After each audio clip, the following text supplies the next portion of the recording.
Сәлем достар, сендер осындай кекс пісіргілерің келе ма?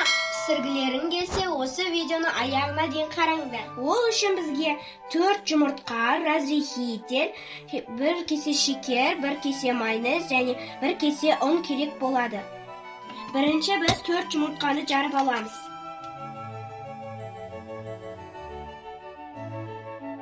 Одан кейін біз 1 кесе шекерді қосамыз.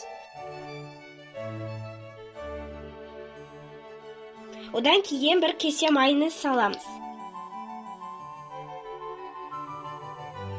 Разрехитель қосамыз. Және 1 кесе ұн қосамыз.